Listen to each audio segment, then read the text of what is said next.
We're all back from the lunch break.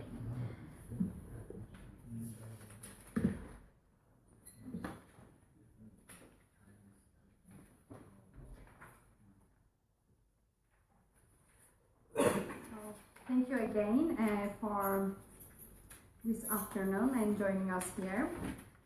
Now we are going to start with the opening remarks of Professor O'Malley, who is the director of GAME and FCT.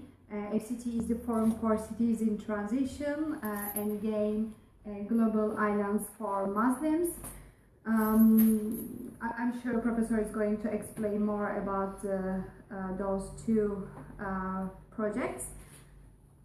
And Professor O'Malley also the editor of the England Journal of Public Policy. And it's your time, Professor. Thank you. Thank you, Kubra. As Kubra said, I'm the editor of the New England Journal of Public Policy, and as I said this morning, we will be publishing the papers of the conference, and you will be receiving a copy of our guidelines. That's the format we would like the papers to be in. Once that is done and you submit the articles, you'll have about maybe 6 weeks to do so, and they'll then be put through a rigorous editorial process, and we will have publication in the early fall or the middle of the fall at the latest. And what I thought I would take this opportunity to do is, since we are in London, and London is the centre of the United Kingdom, that it would be easy to let an opportunity like this go when we're talking about self-determination, not to talk about Brexit in some degree. And those who are not familiar with Brexit, I'd give you perhaps a very short course in what Brexit is and where the UK appears to be heading. It's very interesting that this morning I got a cab here, and I got a cab yesterday in from the airport, too lazy to take the tube. And I asked the cab on each occasion what would happen in Brexit. And I must say, with both cabbies, the response was a shrug of the shoulders and say, ah, well, you know, it'll work itself out. Well, whether it'll work itself out at this point is problematical. As you may know, the UK had a referendum 2 years ago whether to remain in the European Union or to leave, and to the shock of everybody, a majority, not a large majority, but a majority voted to leave. So why has it proven to be so difficult to leave, or to draw up what's now called a withdrawal agreement? And that is because both of the nature of the internal structure of UK governance and the composition of the UK itself. Now, no one knows at this point where things are going to end, but there is just one of 4 possibilities. Either the United Kingdom will crash out of the EU on the 29th of March without a deal.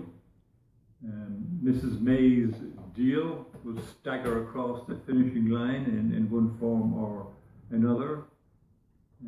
There will be an extension of Article 50 for several months, maybe more, or against all the odds, she will go back to the EU and get some concessions from them.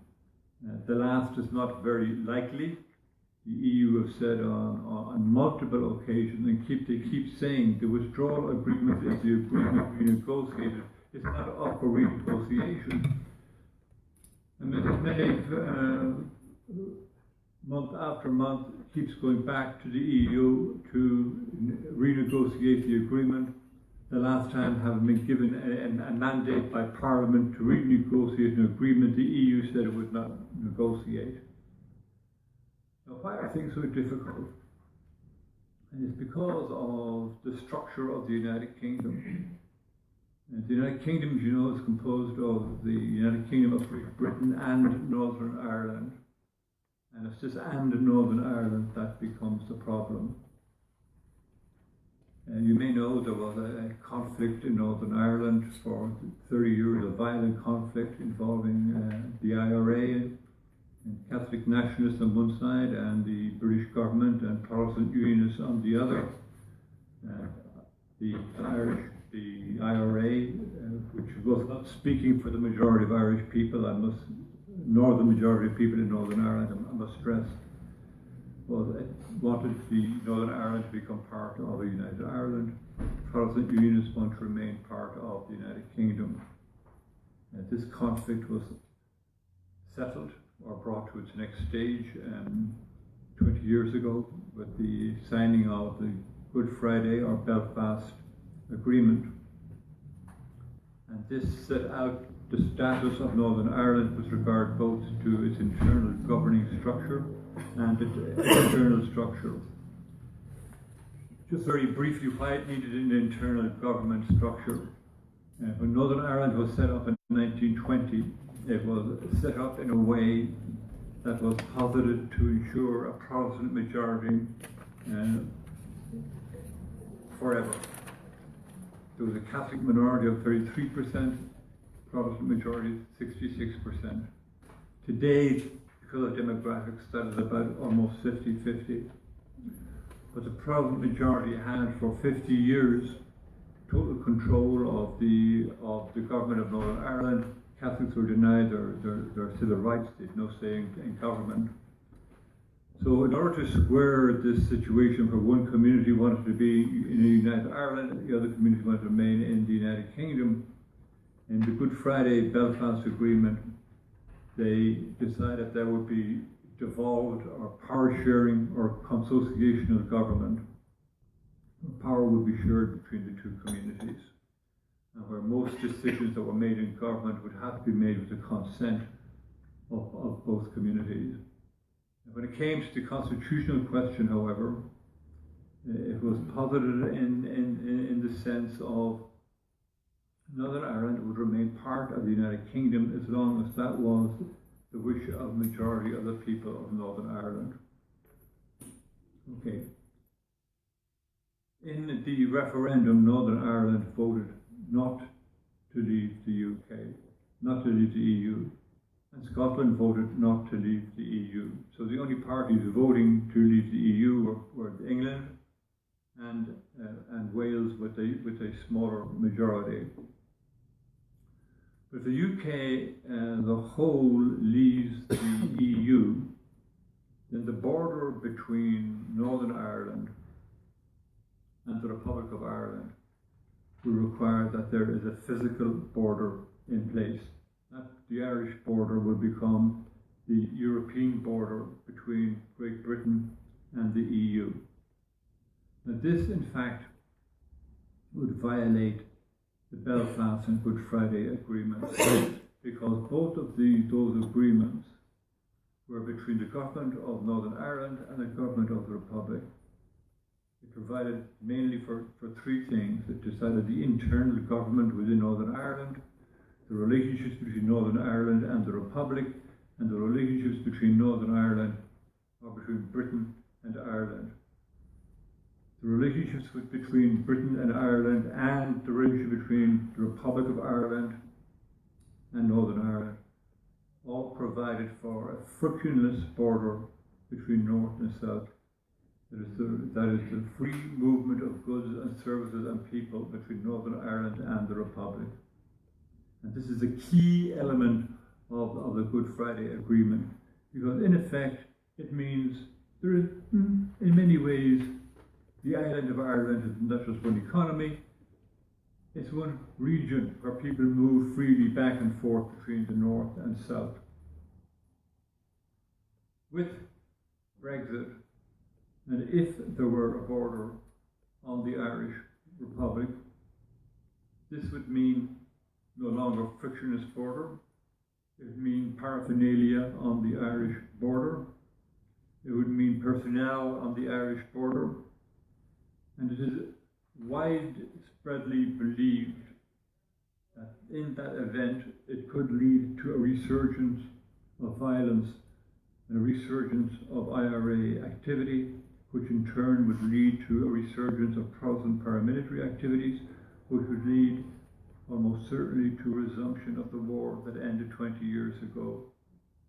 So all parties, recognising the importance of keeping peace in Northern Ireland, agreed that there would be no physical border, no hard border between the Republic of Ireland and Northern Ireland. But if there is no border between the two, how do you also set aside the demand that there must be a border between the United Kingdom and the European Union? These two things would seem to be contradictory. Now, to deal with the border, there were three or four options. One, there would be a hard border. Two, the British government could decide or agree that Northern Ireland itself would remain in the customs union and in the single market. Third, it could decide that Britain as a whole would remain in the customs union and the single market. If the first hard border is out, that brings us to the second one. Northern Ireland remaining in the UK, where the Protestant Unionists of Northern Ireland, represented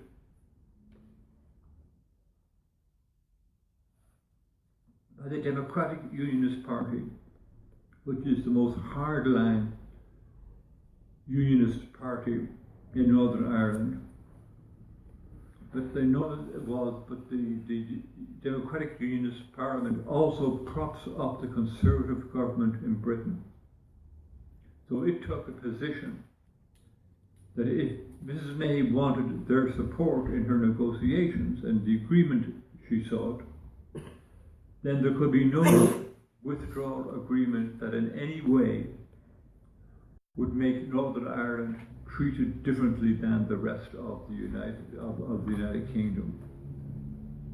And this goes to the Protestant Unionist sense of protecting their Britishness. They see anything that would undermine their own sense of Britishness as meaning if they're less than British, that means somehow or another they're on the rocky road into a united Ireland. And indeed, there has been much talk in mainstream media and by pundits and whatever that if indeed Northern Ireland was locked out of a withdrawal agreement, that in time this would lead to a call for a referendum on a united Ireland. So she could not choose the second option, which left her with the third option of the UK as a whole remaining in the customs union and the single market. And that's what's in the withdrawal agreement. However, the hardline Brexiteers in the Conservative Party and in her own government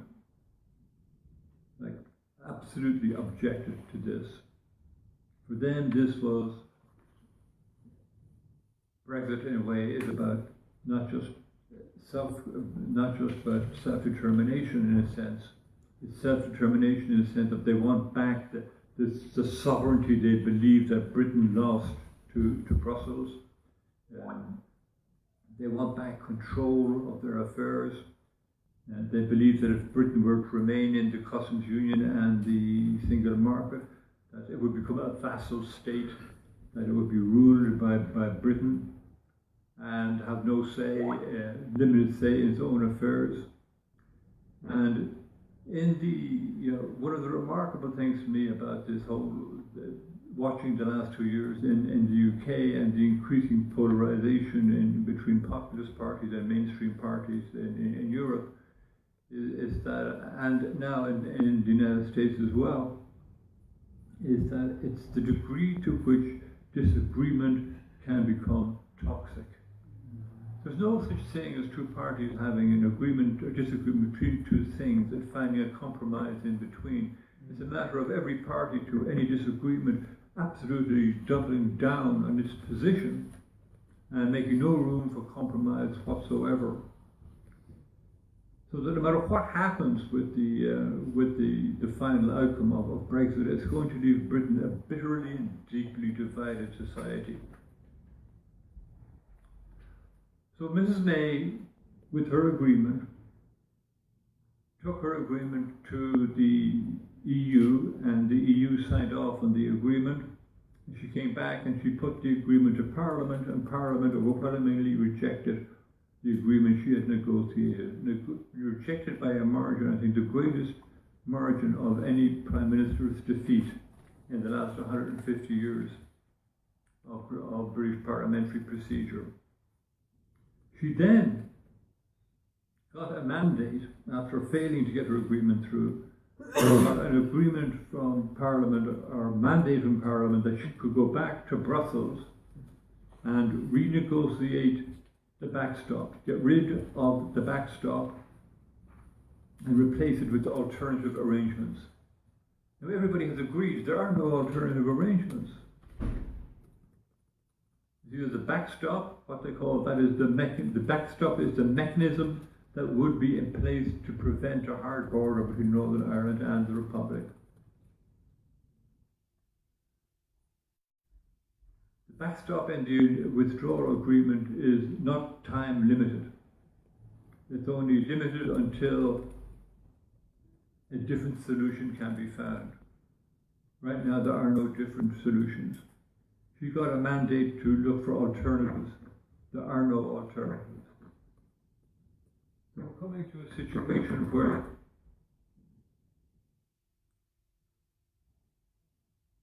there might be some worded agreement that will keep reference to the backstop, but have it time limited in some broad sense. But other than that, there won't be a budge. The Irish government is being asked to trust the British government and to make some agreement with the British government, a side agreement on the backstop. But the Irish, the history of Ireland is of what we call duplicitous Albion. The British always go back on their word. So when the Irish people and government look at Mrs. May, who passionately argued for her withdrawal bill in Parliament as it being the best possible agreement under all circumstances, blithely accept a mandate from her government to go back and renegotiate the agreement, which she already said was the best agreement that could be got.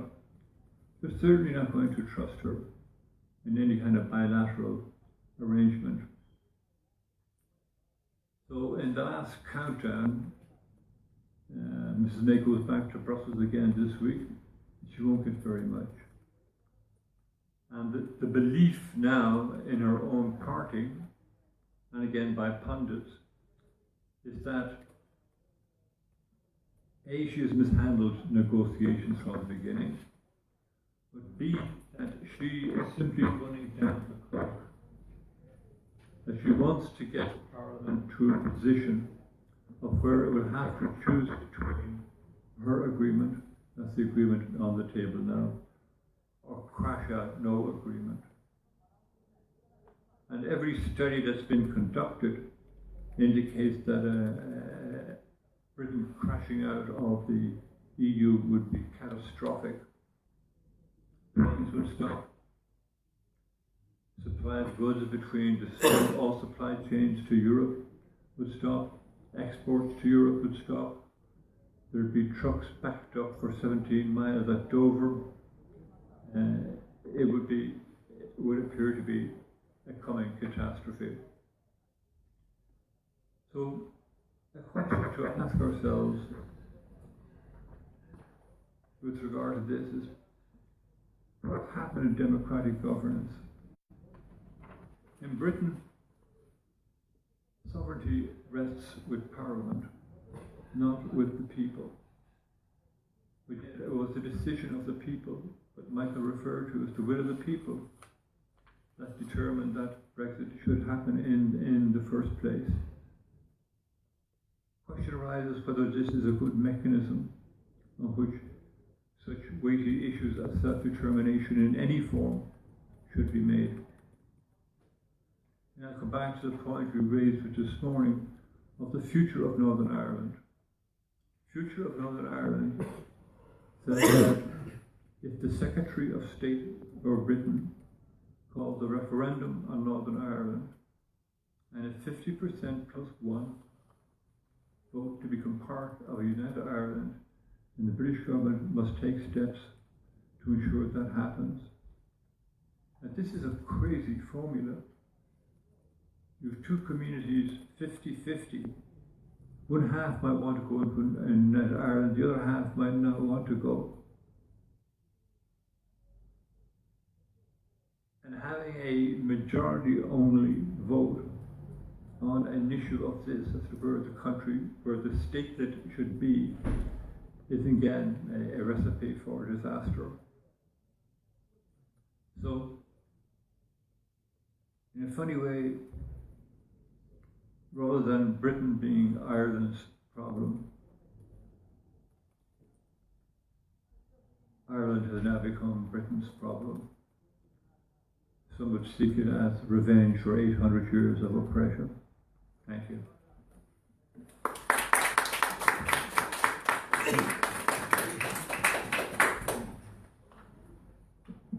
Thank you very much, Professor. Normally we should jump to the next panel, but I just want to ask if anyone has any comments. Yes. Do we have the mic? Yeah.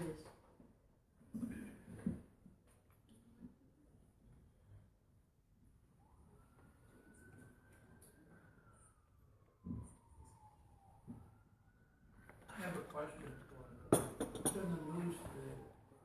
7 members of the Labour Party have resigned. Does that have any bearing that 7 members of the Labour Party just resigned? Just 7 members of the Labour Party just resigned from the Labour Party. 7 members of yes. Labour Party.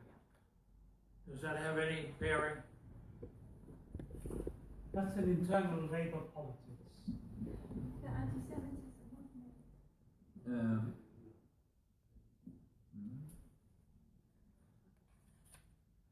That's really more to do with Labour Party's own internal politics on various issues, because there is a left and a right, an identified left and an identified right. And the right is attached to the old Blair government, which was called New Labour. So some of those elements have sort of tried to dissociate themselves with the present opposition party. So it's really internal politics. Are both parties weaker than normal? Yeah, they're both extremely weak. And the party in government is reliant upon a fringe group from Northern Ireland, the DUP, which has been bribed with £1 billion worth of investments in Northern Ireland to get it on board. So this is a minority government, really. So, sorry, sir, Padraig, it was absolutely an outstanding contribution. You made a wonderful summary about the Brexit situation. 2 years ago, I actually did raise the issue of Northern Ireland, the Good Friday Agreement.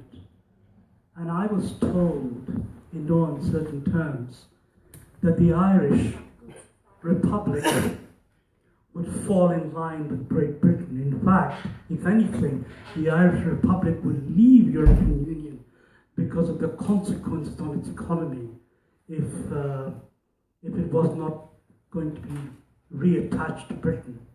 That was the arrogance. What I really wanted to know is this, from you, Patrick, is that at the moment the Brexiteers have this fantasy about old empire, that in fact Britain, whose colonial peoples now live in Australia, Canada, New Zealand, will reattach themselves to Britain to create a new Britannia. And this new Britannia will cover the whole globe and will become the new sort of nation which will overwhelm all the other powers.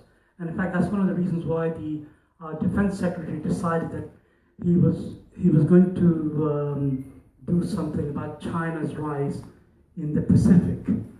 But what I really want to know is that, do you think that Britain's imperial ideas, or in fact the education system, which still continues to teach that the empire was a good thing and that Britain did social work in all these other parts of the world, that in fact dispossession of Australian people was a good thing, that British planting of its own migrant population in these countries was a good thing, and that Britain was doing social work in all these parts of the world.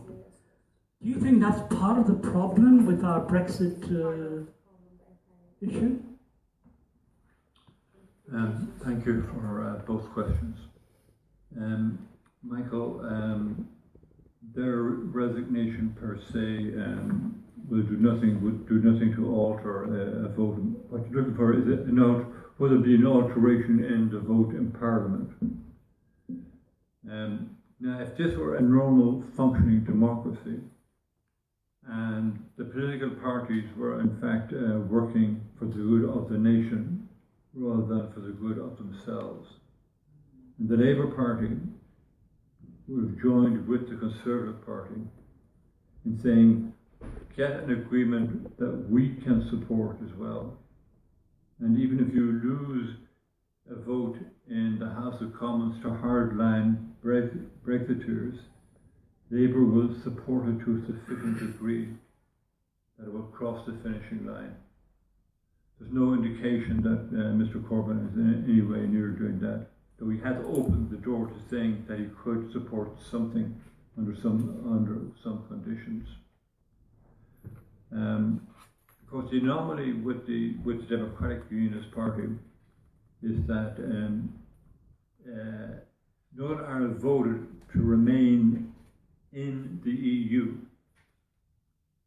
The Democratic Unionist Party supporters in Northern Ireland voted not to remain in the EU, but they're in the minority. So you have a situation where a political party representing a minority in the province of Northern Ireland are propping up the government of the UK, propping up Mrs. Thatcher's government, and that she can't take any action that would lose their support. But she's looking on that situation in the context of what's good for the Conservative Party, not in what's good for the country. There has been a lot written by a book recently by a man named Fintan O'Toole on whether behind all of Brexit is an unfulfilled nostalgia for the days when Britain was ruled Britannica, when it ruled the waves. And they think that somehow by getting out of the EU and the control the EU supposedly has over British affairs, that it might once again become a global power. But I think if you look at what has happened throughout Western Europe as a whole, throughout most of the last decade, is that you have this creeping anger and alienation by working class people who have recently gone through the great financial crisis and who generally in the last generation have not become better off but have lost ground in the search for economic growth. That is this widespread anger at the elites. They see greater inequality coming all the time. They are faced with more and more with trying to make ends meet. And they're lashing out at the EU, was lashing out at anything they perceived as it was something that the establishment was for. It was something the elites were for. And they voted against the elites. They voted against that, being told what was good for them while they were being told this is the best for you. They had gone through a generation of seeing that it was not best for them. They were not getting better off. They were losing ground, not gaining. Thank you. Thank you very much. I mean, very quick one. Yeah, very quick. You wrote out the scenario that crashing out without a deal would be catastrophic. There is also the argument. There is also the argument that we have heard that one before, not too long ago. Consequences of voting the way it has happened, and UK is still, if not stronger than some of the EU countries. So scaremongering is being loathed at by those who feel this catastrophe is looming if there should be no deal.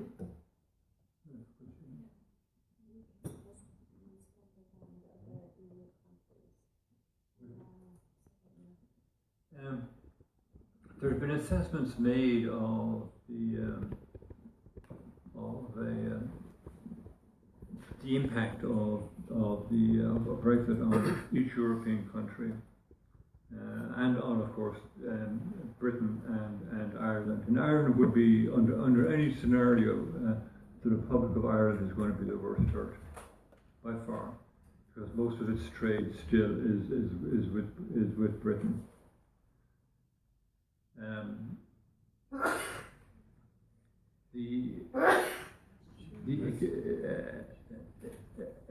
Crashing out would mean literally that all flights of Britain to and from Europe would cease.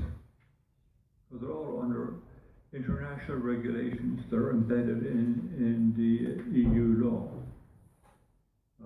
There could be no movement of trucks out of the country or trucks coming into the country on supply chains.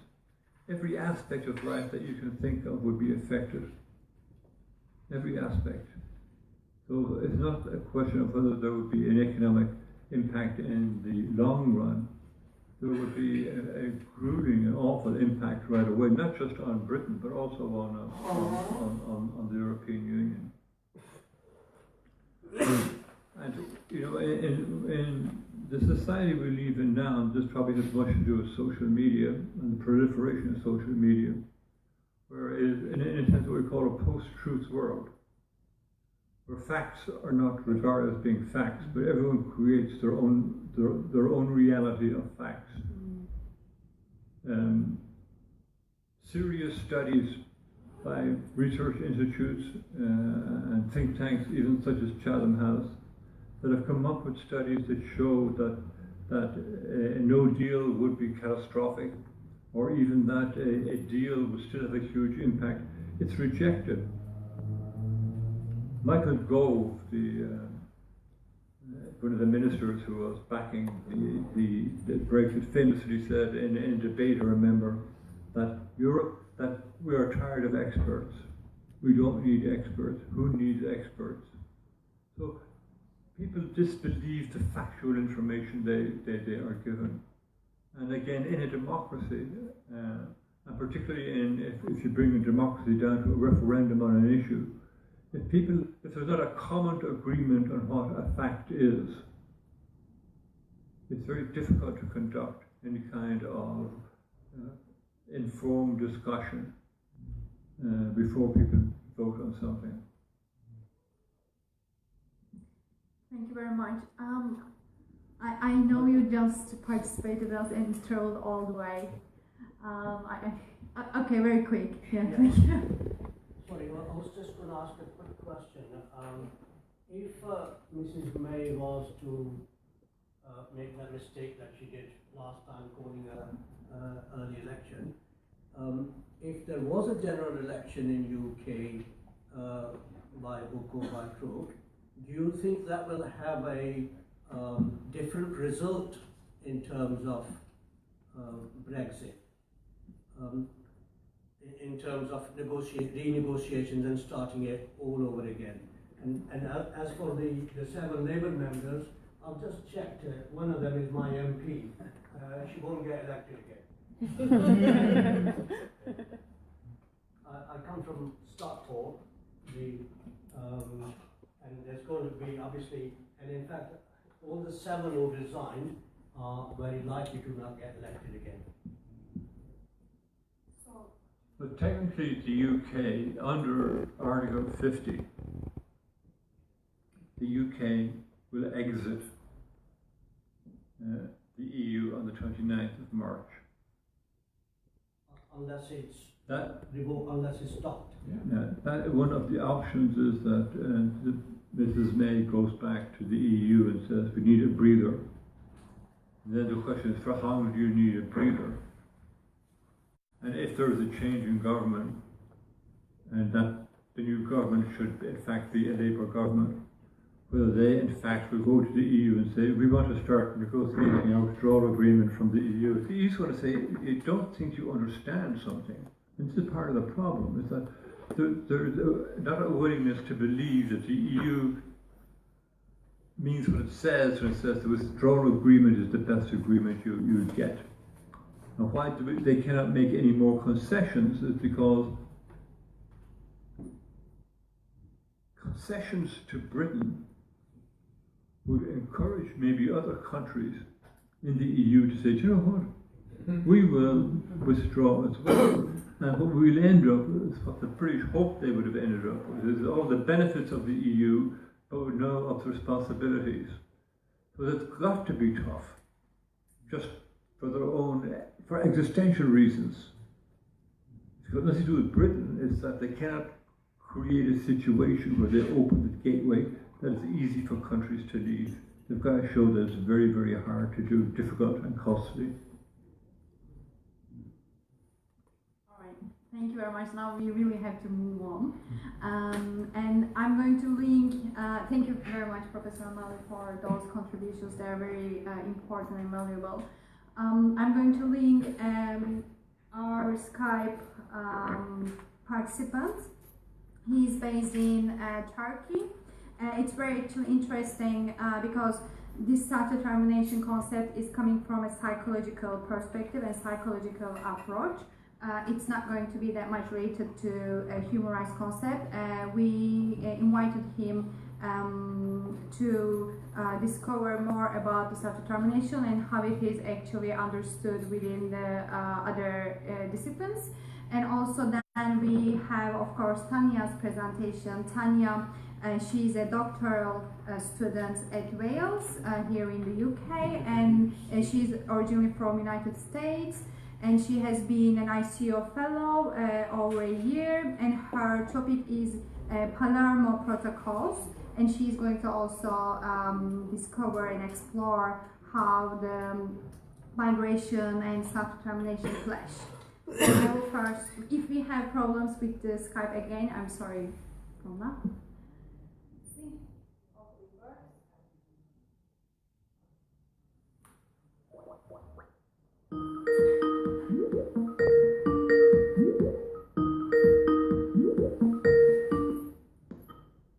Hello. Can you hear us? Oh, sorry. Can you hear us? I can hear you. Okay, perfect. So, hello, Turan. I just introduce yourself briefly to the audience and Tanya, your panelists. I think, would you like to present first, or would you like Tanya to start with? It really doesn't matter to me. Tanya, would you like? Okay, so I think since we have a good connection with your internet, I think we can carry on with your presentation. What do you think? Sure. All right. Sure. Thank So you. how do you do that? Like, can I share the screen? If you or? can share the screen, it is much easier for us. But if you can't, I have your presentation. Try. So I didn't share screen before on Skype, so let me try to figure it out first. I think there was a button here.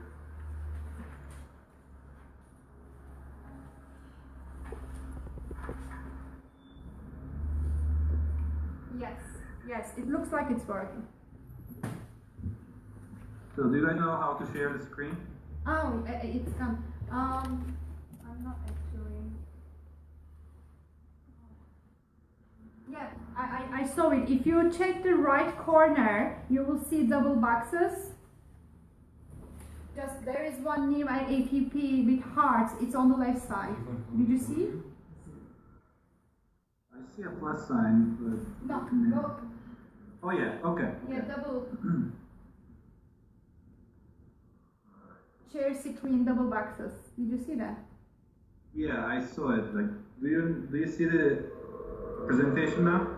We don't see the presentation. No, we don't see.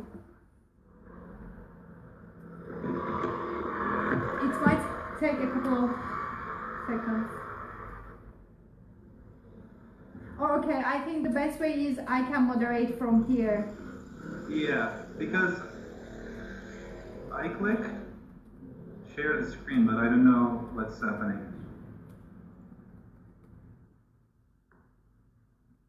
So you don't see the screen, right? No, unfortunately. Well then, should I go ahead and start? Just respect yes, other please. people's Also, time? if you can explain your background and your colleagues' Sure. background, thank you. Sure. It's now Sure. your time. Thank you. Sure, thank you. So I would like to briefly introduce myself. I just completed my PhD in counseling psychology at University of Wisconsin-Madison, and I just started working as a faculty member at the Department of Psychological Counseling and Guidance at Istanbul Medeniyet University in Istanbul, Turkey. So I have experience working with people who have trauma or escaped their country due to persecution and torture. So I got interested in this subject area in 2015 with the influence of the surgeons of refugees and asylum seekers to Turkey from Syria. And now I'm kind of like thinking about doing more research and practice oriented to help people, help refugees and asylum seekers in Turkey. And my colleagues, unfortunately, they are not able to attend this presentation because Bediha İpekçi, who's a counseling psychology PhD student at UMass Boston, and she has extensive working experience with this population, and she is currently in the United States. And unfortunately, she has to attend her practicum at her practicum site. And Mehmet Yalçın Yılmaz, he's another author in this research, and he has also he's working in similar subjects like teaching language, bilingualism, and acculturation in immigrants, not specifically refugees and asylum seekers. And he's also not able to attend this presentation at this time due to his other obligations. And I would like to apologize for not being able to attend the conference in person. I would really love to do that, but I just started my position here, and I wasn't able to kind of like get the things together to travel abroad. So I'm kind of like really missing the moments, feeling that like I'm missing the moments to be with you and have in-person conversation with all of you. It is also the first time to do a presentation over Skype, so it feels like quite a distance, but I would like to do my best to explain what we are trying to do with this research. So I would like to go ahead and start my presentation if you don't have any question. So in the first slide, I would like to share a poem from a refugee, Shukriya Rezai. And I found this poem very touching because it kind of like tells the journey of leaving their country for protection and trying to find their way in a foreign country. So, and I would like to emphasize the points in this poem that like the sense of displacement is very strong in this poem, and struggling to find their place, their social place in the new country, and like speaking real loud to me when I read this poem. So in this presentation, I'm also going to emphasize this effort to find their social place and kind of like protect their integrity in their personality. So I would like to start with a quick statistical information about like how many refugees and like where they live. When we look at the research conducted, they usually come from Western countries like England is one of them, Canada, United States. But what I would like to emphasize here, actually 85% of forcibly displaced people live in a developing country. So not in Canada, Australia, or European countries. And about 90% of refugees live in refugee camps at the neighboring country. And about 50% of refugees continue to remain in the recipient country longer than 5 years, with an average length of 26 years. So when a host country receives involuntary migrants, like refugees, asylum seekers, local people usually think that they will go back when the safety is reinstated at the home country, but that usually doesn't occur in a short amount of time. So the issue is quite concerning when we think that average length of people, refugees and asylum seekers, is like 26 years. So when we look at this presentation, what I'm going to do here is to kind of like first acknowledge the mental health concerns in involuntary migrants, and then introduce a self-determination theory and how can we use the perspective of this theory to help refugees and asylum seekers. I also would like to briefly explain self-determination theory and how I understand self-determination, because this word, this concept, self-determination, might mean different things in law or economics or in other social studies. So when we look at self-determination in psychology, from positive psychology perspective, we are actually talking about a theory of motivation and how people's individual behavior are motivated. So according to this theory, we believe that like there are three universal needs which can be named as autonomy, competence, and relatedness, and individuals' behavior are navigated by these needs, and these are universal needs. And when these needs are met properly, they will lead to goal-directed behavior and social engagement. When there is no disruptions in this process, this mechanism will produce better adaptation and enhanced well-being. So we also have research support for self-determination theory, and according to this theory, we believe that individuals are proactive in shaping and influencing their life conditions.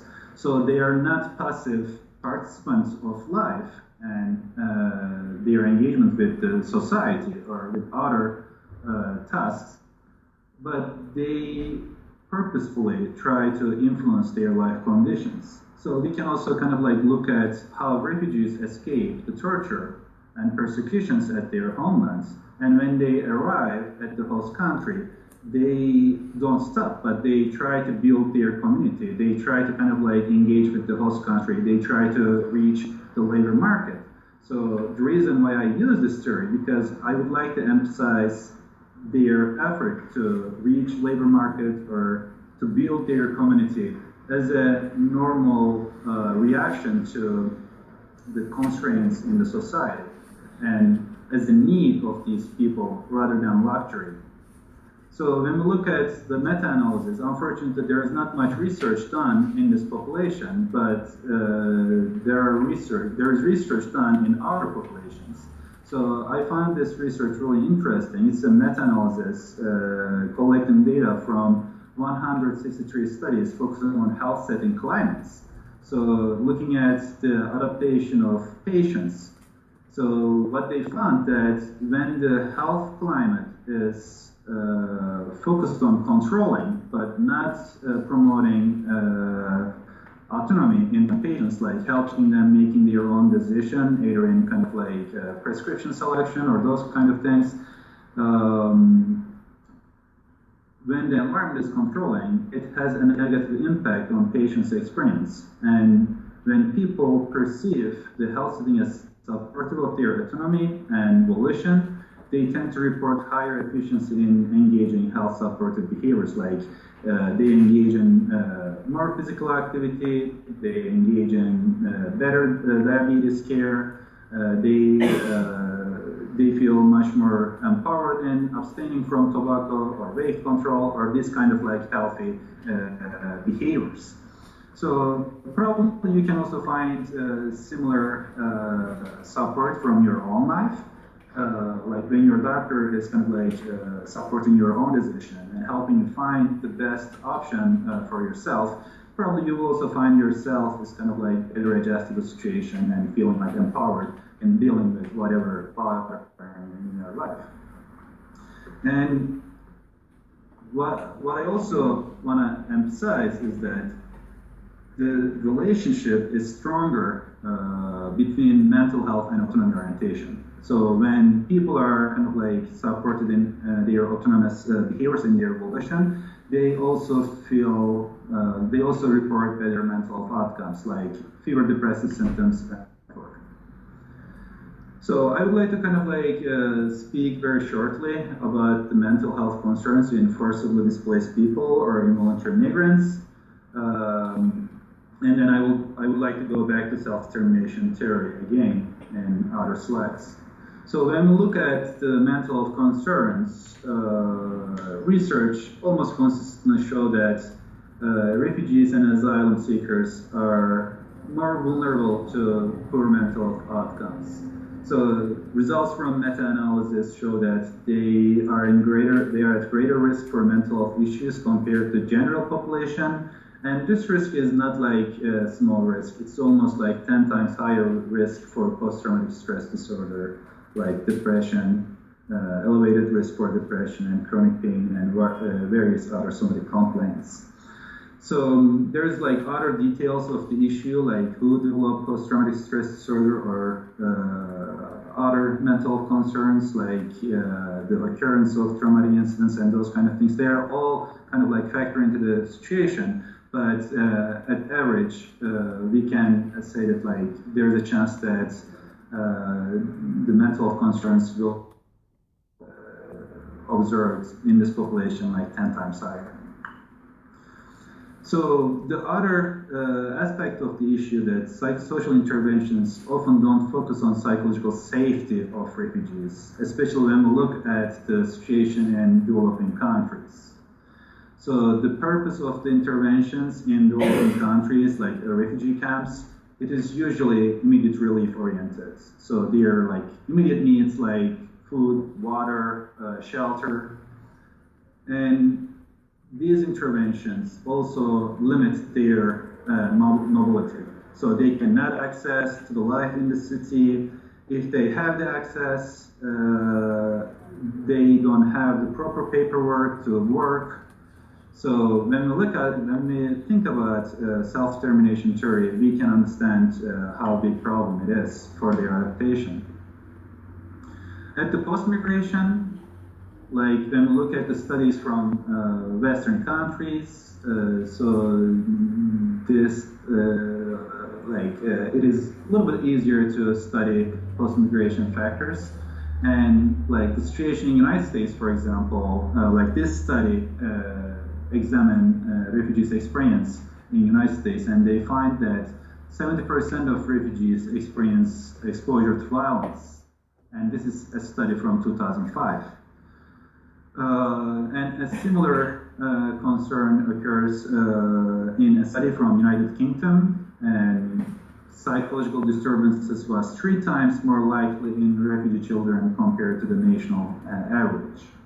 I would also like to share this study, a meta-analysis. They compare refugee and non-refugee participants from 59 independent comparisons, including 67,000 participants. And out of these participants, 20,000 of them are refugees. And they find that when we provide favorable post-displacement conditions like better accommodations or better access, easier access to labor market, and they tend to report fewer psychological symptoms. So there are like much more detail to these discussions, but what we can say that the conditions that they find determine or impact how good they will adapt to post-migration context. So I would like, I'm not going to go into detail of this table. This is kind of like a summary of the research that I studied for this presentation. It kind of like divides the problems that refugees and asylum seekers face at pre-migration, peri-migration, and post-migration. So what I can say that there are all the problems that we need to kind of like look at and take into consideration when you're helping involuntary migrants. So another aspect of the situation is how biased and skewed the representation of involuntary migrants. So when we look at this story, I don't know if you are seeing this story, which was, I believe, published at a magazine and also cited in a journal article. So what I would like to emphasize in this story is that it is so dramatic. It is so kind of like skewed, I will say. I also don't want to approach negatively to this representation, because we can argue that it helps people empathize with refugees and asylum seekers and make people think that, oh, these people experience horrific events. But I would like to be a skeptic about that empathy, because it is very skewed. It almost kind of like tells that these people are broken. So I would like to ask, when you present refugees and asylum seekers only in this way, I wonder how people on the street would like to be friends with them, would like to kind of like date them, would like to be colleague with them. So what I'm trying to suggest that we are not showing the whole picture. Yes, these people experience horrific events, but they also display amazing resiliency and amazing ability to adapt and shape their environment and connect with people around them. So I think we are doing a better job, especially when I look at organizations like yours. We are kind of like doing a better job, like how good they are at arts or science or those kind of things. So that's kind of like evidence to that agreement. This study a little old. I would like to remind you that it's kind of like from 1996. And this study investigated the history of racism in Australia, in which racist discourse may tend to stereotype asylum seekers as different or deviant in culture and mentality. And when we look at the news that kind of like stand out in media, we can even argue that those news kind of like depict or portray refugees, asylum seekers as potential criminals, even terrorists. So I remember when I was doing my internship at Ohio State University, there was an instance that a Somali refugee kind of like attacked a group of people. It was a horrific event and very scary. But unfortunately, I don't think media did a good job because the identity, refugee identity of that person stayed around in news, in social media for days. I don't know how did it good to other refugees who have nothing to do with criminal activities. So I would like to also bring your attention to misrepresentation of involuntary migrants in host countries and argue that this is also creating another context which is kind of like prisoning them in a wrong representation. So I would like to go back to self-determination theory, and I would like to remind you the basic needs like autonomy, competence, relatedness, and kind of like this mechanism. I don't want to go through just for the sake of time. But when we look at how self-determination theory may help understand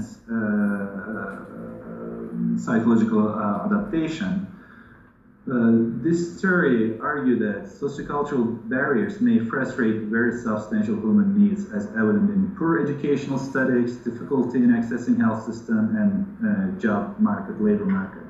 So what I'm trying to say that there's actually all the frustrations in refugees and asylum seekers because their organism is trying to adapt to the new environment, but the environment is doing nothing to kind of like ease this process.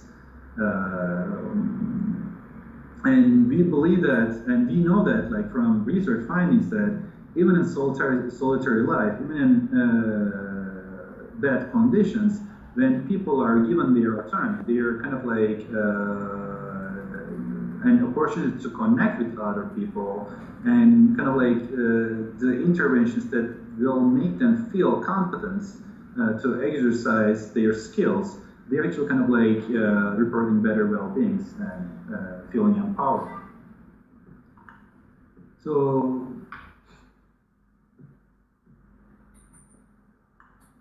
I would like to kind of like fast forward a little bit and go to the next slides, reporting study from Bracken. So then I would like to kind of like, to make it easier for me to present and make a dichotomy here. One is kind of like a pathological perspective, is that like those people have a lot of psychological problems, they have a lot of trauma symptoms, and we focus on treating PTSD, depression, substance use in those people. And at the other side of the dichotomy, that those people are driven to improve their life and adapt the situation, and we kind of like develop better intervention strategies to provide an environment and conditions that will help them. So what I'm suggesting is that I think both are needed.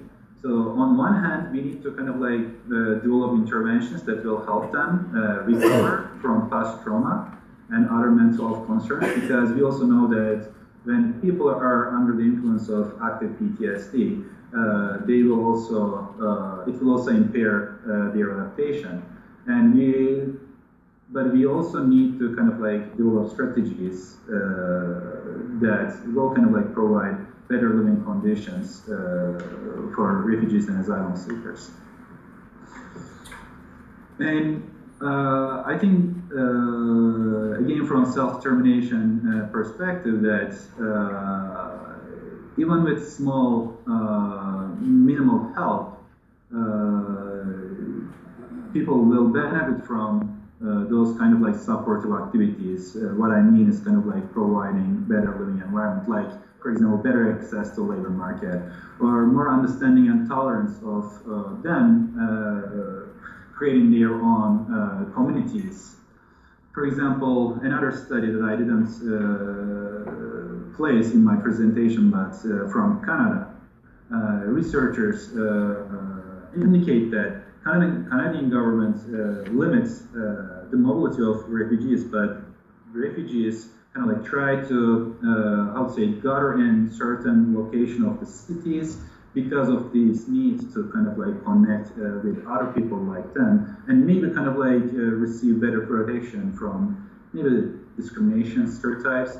And I kind of like observe the same dynamic in Turkey. Like there is a province or part of Istanbul that now we see a lot of Syrian population, like Fatih, Eyüp in Istanbul. And I see that people feel a little bit discomfort around this kind of like population in Fatih, because they feel that, oh, like, it was my city, it was my neighborhood, now it looks a little different. So it's kind of like there's a little bit tension building around this kind of like changes in neighborhoods. So if we approach this from a need perspective, that people have this need to kind of like build their own community for relationship building, I believe like we can help also local to understand and to make sense of the changes in their environment. Thank you very much, Numan. So, I just want to mention that we don't have much time. So how many minutes I have left? I mean, 2 minutes. Can you wrap it up, maximum? Sure. Okay, thank you. Sure.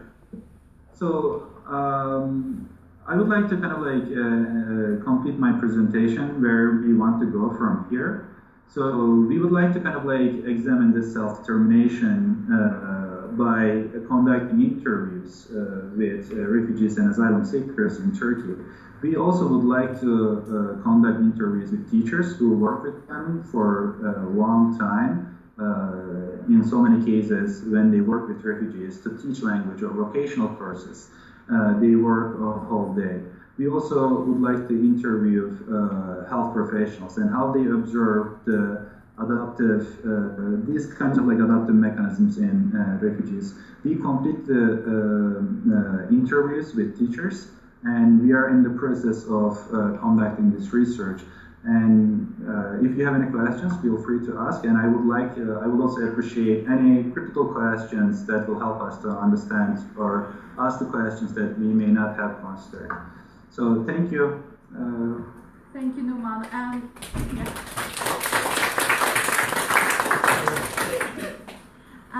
So we are going to take the questions at the end of the panel. Sure. As we discussed, I know you have time, so I will give a speech to Tanya right now. Yeah. Also, if you can mute your Skype during this presentation, then you can unmute yourself for the discussion, question and answer time. It's all right. Thank you.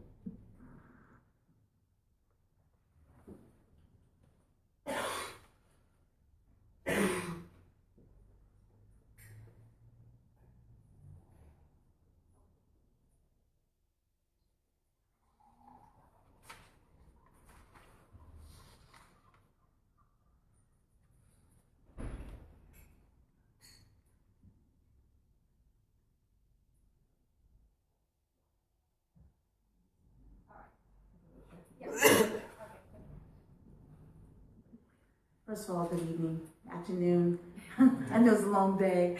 I won't be long before you. We've had a lot of discussion already, and a lot of the discussion has covered several key points in terms of self-determination. And what I really, really enjoy about today that kind of links you into my discussion today is that how the examination of self-determination or the scholarly research of self-determination can cover so many disciplines. And so as we heard the speaker previously before me talked about self-determination in relation to from a medical or psychological perspective, my presentation involves international criminal law and international human rights from that perspective. And I have taken this research since 2017, like all over. First of all, I've been in Russia, Serbia, and Hungary, that corner, because one of the main reasons I was in that corner of the world was to do some hands-on, in-the-field type of research, because my research consists of primary and secondary research. And my collaborative or co-analysis group in that particular situation are the Roma. And like I said, I've been in that area intensively, part of 2017, to include meetings and sessions with people at the higher level down to people who work with individuals at the respective villages and communities.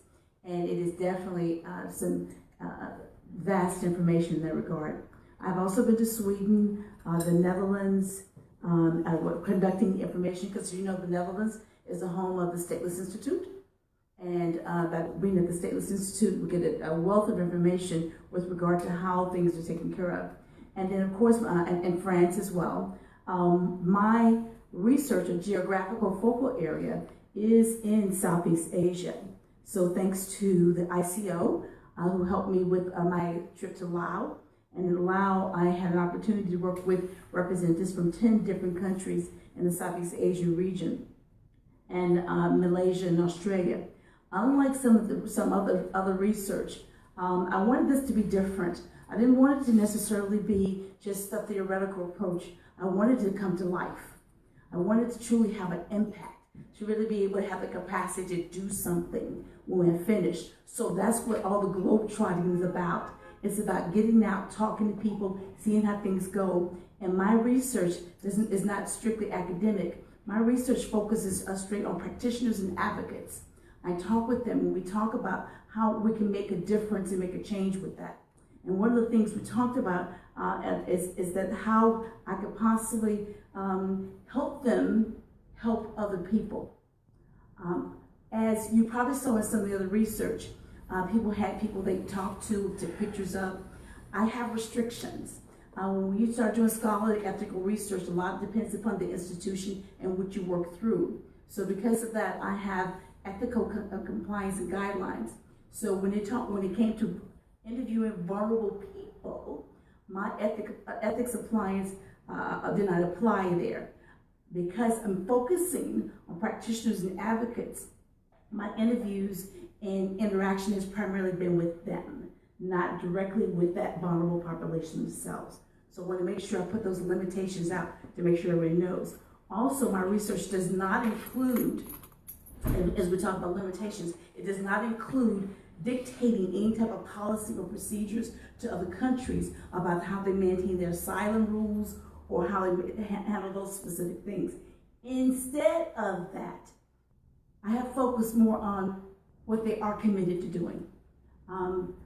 There's a lot of discussion in working with refugees and individuals with regard to the Refugee Convention that you're all familiar with, as well as the Protocols of Refugee Convention and the Stateless Conventions.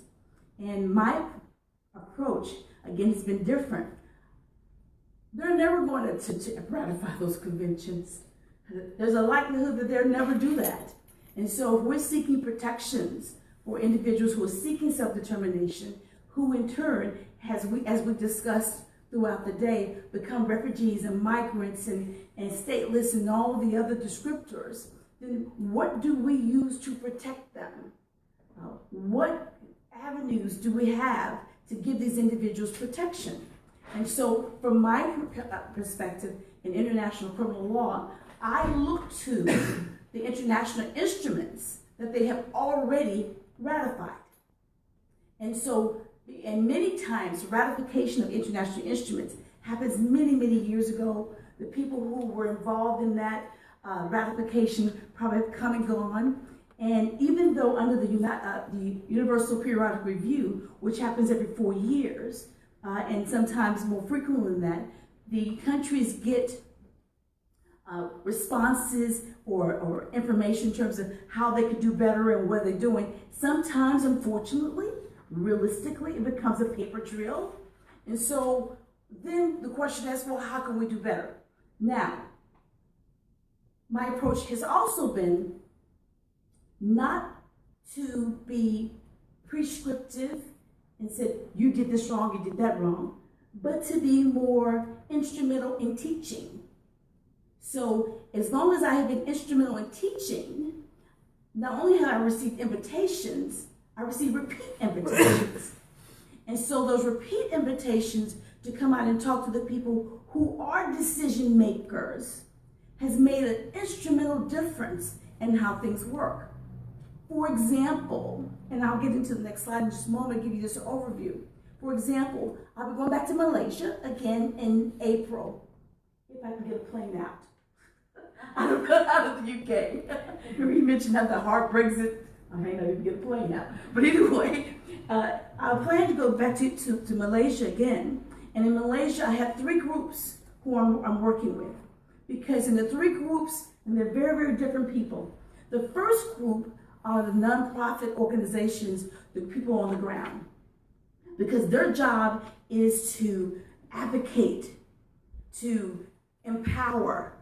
And so therefore, as I'm going to talk to you about, I am working with them to find the laws. They're embedded within the laws for protection for them, to teach them where it is.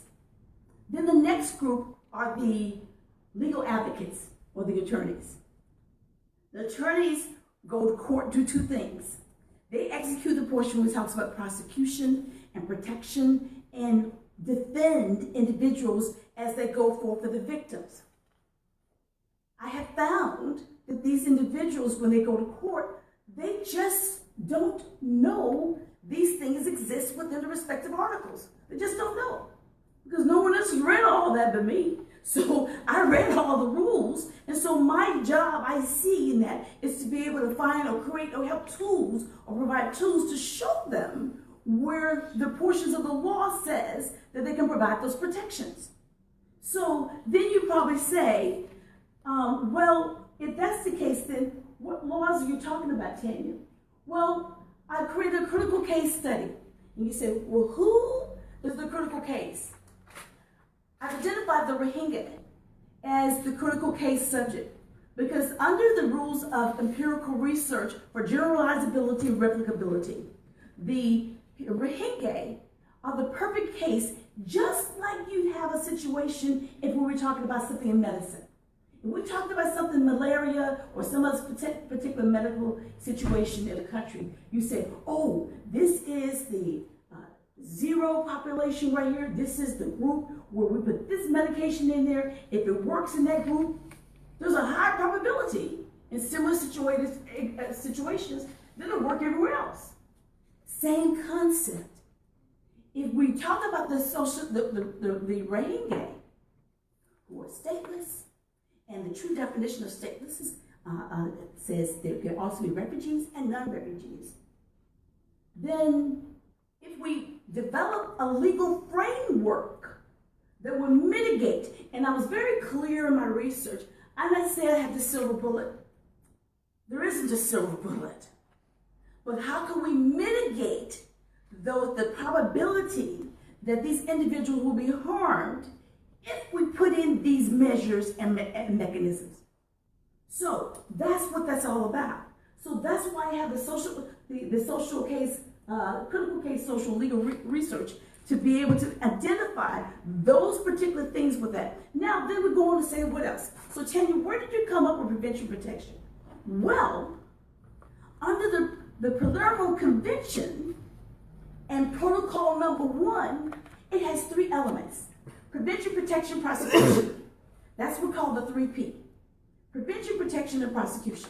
And under those three elements, it has all kinds of articles that says that the companies, the states are obliged, for those of you who are international law, you know there's a difference between human rights responsibilities and responsibilities under obliged treaties. So we said, okay, you made an obligation to do this. And keep in mind, when individuals sign these treaties, there's money attached to it.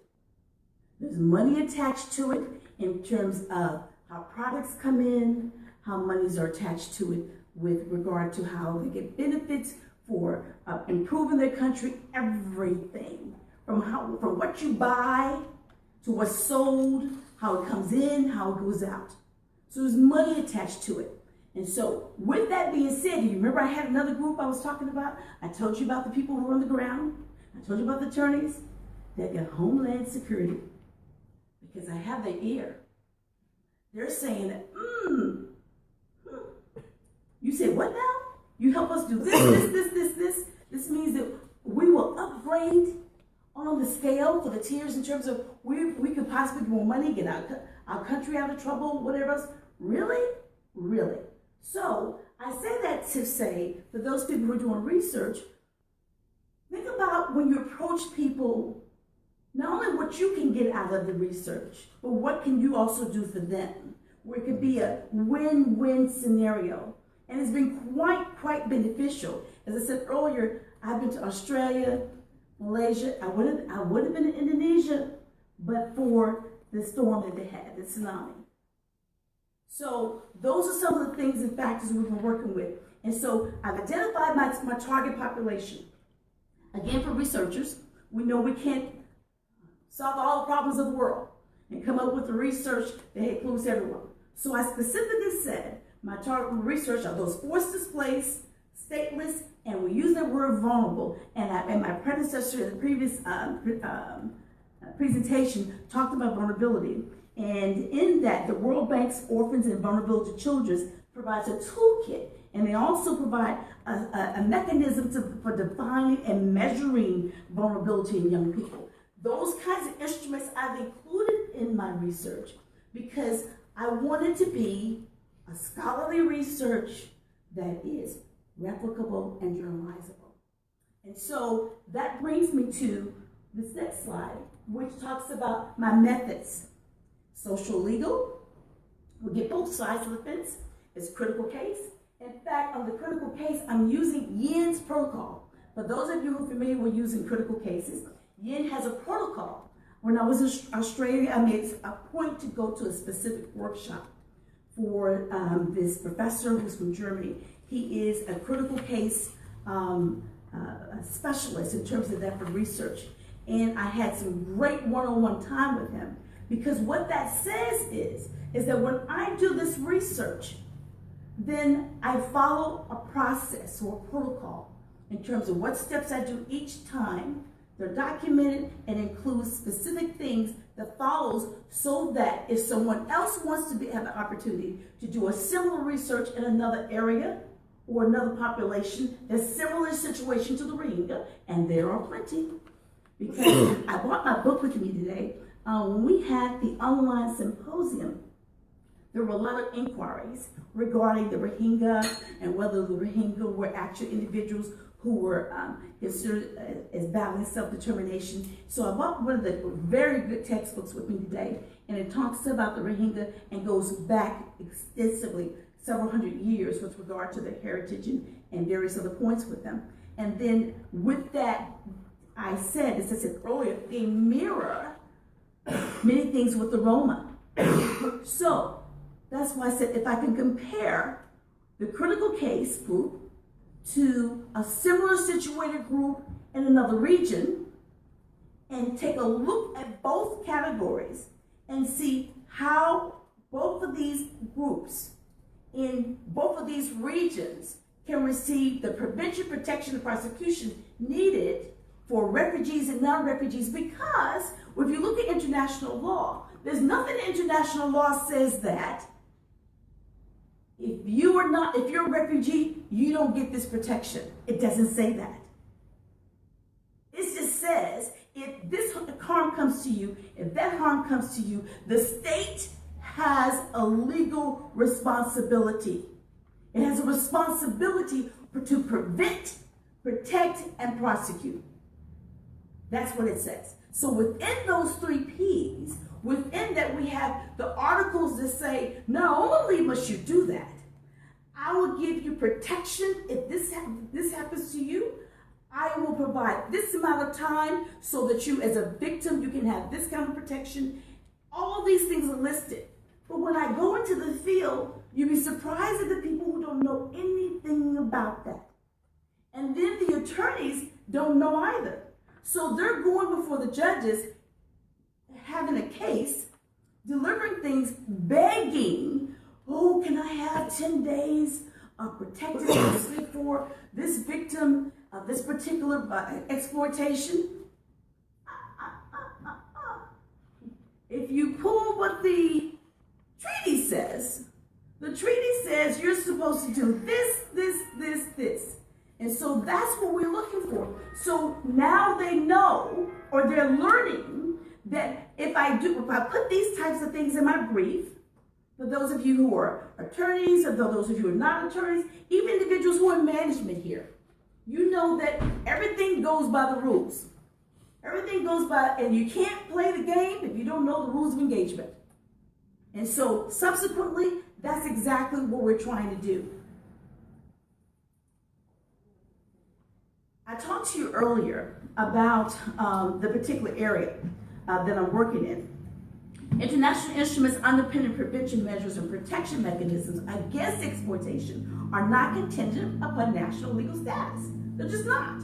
It's not a provision of the treaty. And so my particular geographical focal areas in that area are Bangladesh, Malaysia, Myanmar, and Thailand. And each of those are located in the Southeast Asia area. But what I have also done in my examination, we're going to talk about the structure of how I have everything laid out this far, is that I've included the ASEAN Charter. And the ASEAN Charter has 10 countries, 10 Southeast Asian countries within that charter. And they sound great. Problem. They have these human rights commissions, and you know, but the ASEAN Charter, even though it's not a state, it has responsibilities of a non-state member. So under international law, it has responsibilities as well. So you probably say, well, my goodness, we've got ASEAN stepping in there, making a big difference for the people who are refugees and who are fighting for their self-determination. Because ASEAN has a Human Rights Commission committee, well, they have no way to be able to file a complaint. So why would you have a commission with no way to be able to file a complaint? And so when we talk about that, they say, well, you know, we're working on it. No, that's not what you said, because if you look at your treaty obligation, a treaty obligation that you signed back in 2000, whatever year that was, you said that you would do this, this, this, this, this. So that now it becomes an obliged thing. Now you probably say, well, what other legal framework, Tanya, are you talking about? The other legal framework I'm talking about is United Nations Convention for the Rights of a Child. Every country, except for the United States, has ratified that. In the U.S., we say that we don't need to do that because we already have rules that's already in our laws in terms of protecting children. And if you live in the United States, you know that has a long way to go.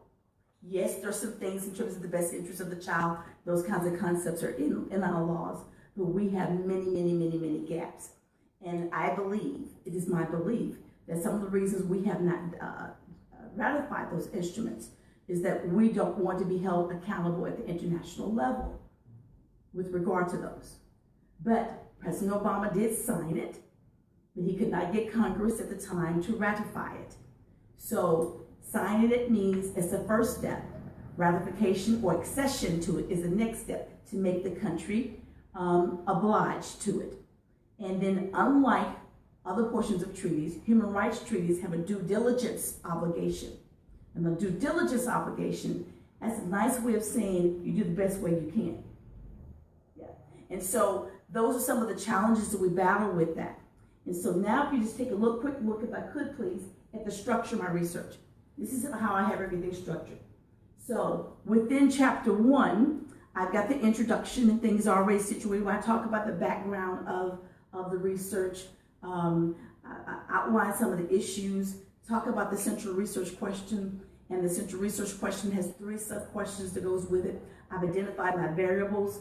I've identified how those variables will work their way all the way through throughout the research. For those who are researchers, you know how the research question has to be embedded and questions go all the way through the research to respond to them. And then with the variables there, I also did a literature review or assessment of the literature. I did what's called REA, the Rapid Evidence Assessment, if you haven't heard of that before.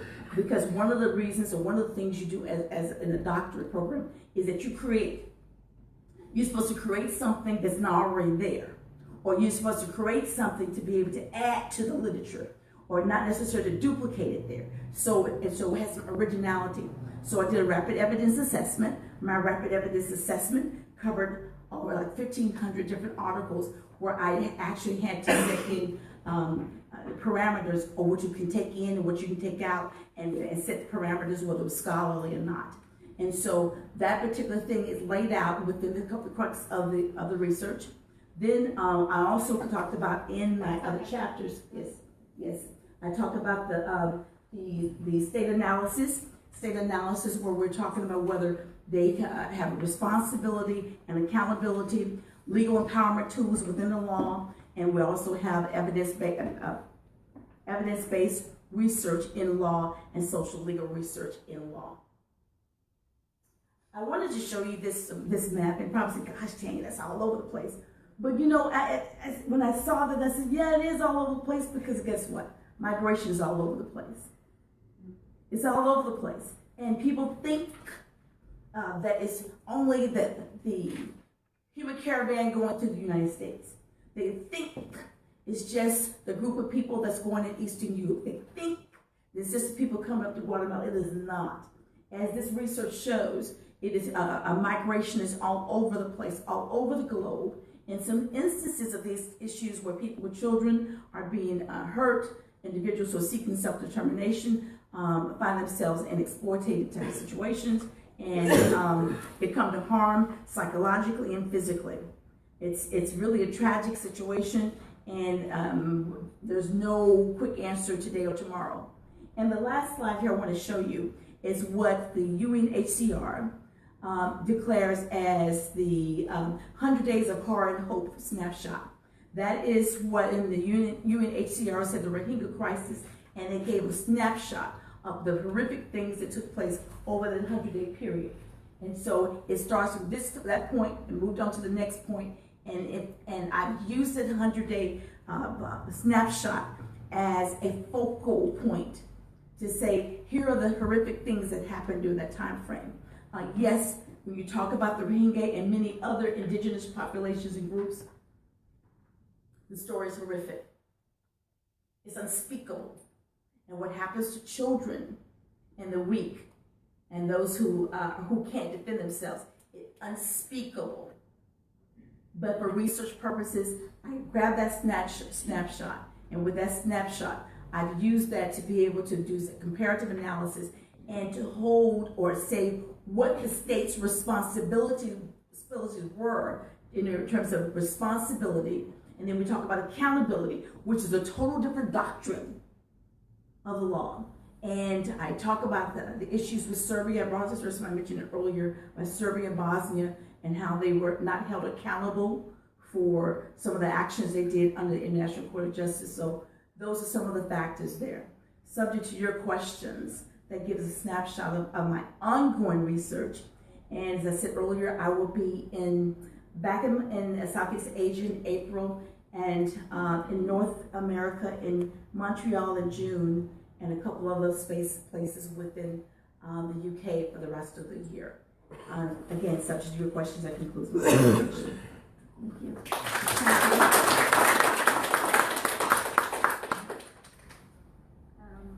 Thank you very much, Tanya. Numan, can you hear me? I don't know if you're there. Yes, I can hear you. All right, great. So thank you, Tanya, and thank you, Numan. We are at the question and answer session right now. I would like to open up to the audience and ask them whether they have any questions. I did want to posture something. Yeah, I was actually just thinking maybe you will yes. have each other, Yes, because yes. it's although it's in different regions, it's very much related, because although also Numan's research doesn't include the human rights perspective, but it includes the trauma, psychological and the physical violence, and you're showing another window on how to claim the rights and the gaps within the governments and the state level, how it's difficult to apply the law in practice. Yes, please. And I wanted to make sure he heard the portion about the tool, because World Bank's Orphans and Vulnerability Children have a tool that's already been approved on an international level for defining and measuring the vulnerability in young people. So did you hear that? Numan, I think this question is to you from Tanya. Yeah, would you mind repeating the question, please? I think she did. No, I was just bringing to your attention a resource tool that's been approved as a empirical resource. It's called the World Bank's Orphans and Vulnerable Children's Toolkit. Yes. They use it for defining and measuring vulnerability in young people. Yes. So I just want I've never heard of that. You've heard of it? Good. Yes. Yes. Thank you. That was my point. Yeah, and I would like to kind of like make a comment on your presentation. I really loved it, and I think it was brilliant and such a good idea. Like your point on like when working with governments and kind of like the states, like we shouldn't be prescriptive, but we should be invitational, and that invitation should be repeated. I think that's such a good statement that we should keep in mind, because governments or states or other organizations are our partners, and we need them like exercising or kind of like implementing those kind of like toolkits or making any change in policy. As Kübra kind of like stated, like the research is not that well aware of the nuances of the situation that comes from a legal perspective. So we also need that kind of like help when we are kind of like implementing the findings or kind of like psychosocial interventions. So I really liked how you put it out there. Okay, thank you. Mm-hmm. We have a question from Kenta. I will give you the mic.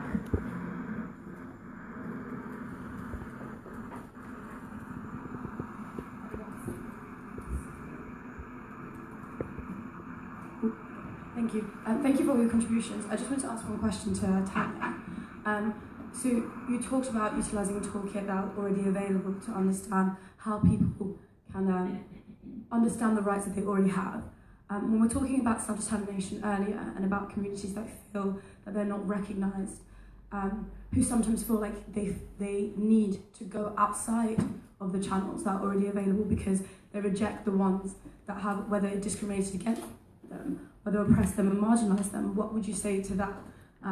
Just in response to communities who feel as though it's more favourable for them to engage in separatist movements that go outside the channels of whether international law that they feel doesn't recognise or has always ignored the plight of their community or their own sort of governments? Well, first of all, for international law is at that point. It actually becomes enacted at the domestic level once the country or the state actually implements that into their state. So there's certain laws that I can't go, certain laws that I can't say that if I was a citizen here in the UK, I can't say that here UK, you go do this one because it says that. Because I'm a UK citizen, I have to first go through the domestic laws that are there.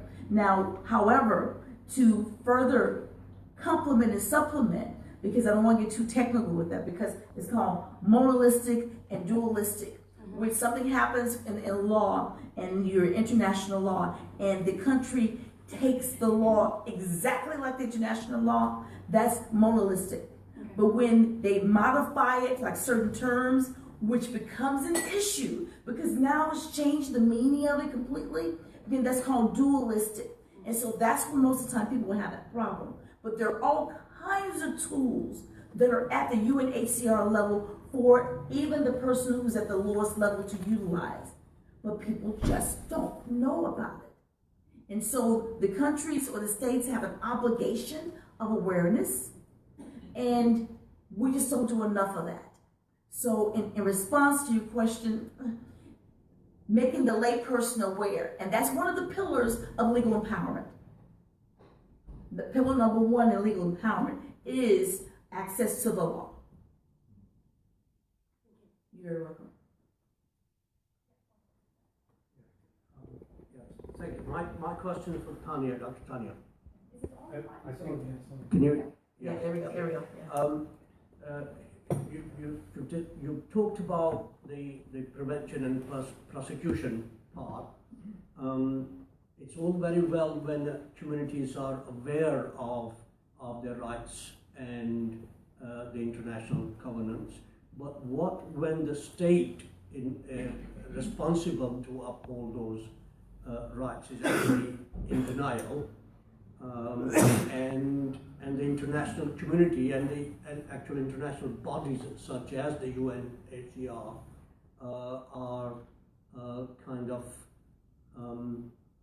not very well equipped to deal with states of that sort. I'm more thinking about the situation in Kashmir, which we're coming to later, where almost all the international covenants and India is signatory to almost everything that's been broken in terms of international law over there, and yet there is nobody in the world prepared to challenge that simply because India is such a powerful state and nobody would want to tackle with them.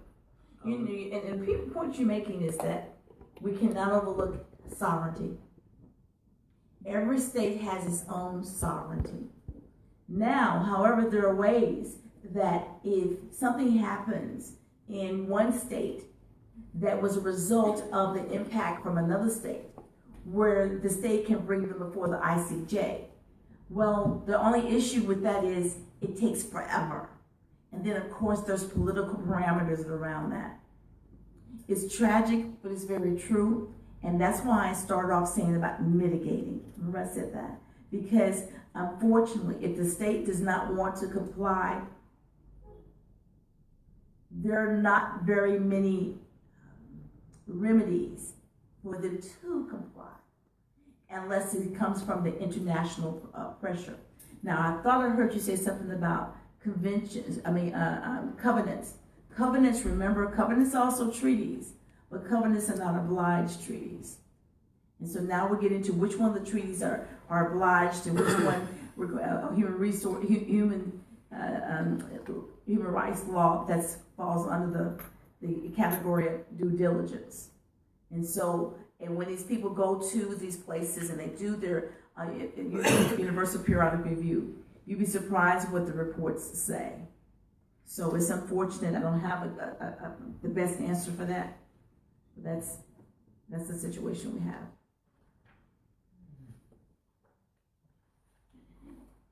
All right. Well, are there any other questions? I guess it's time to thank to Tanya and Numan, and there will be a short coffee break. We are already very behind the schedule.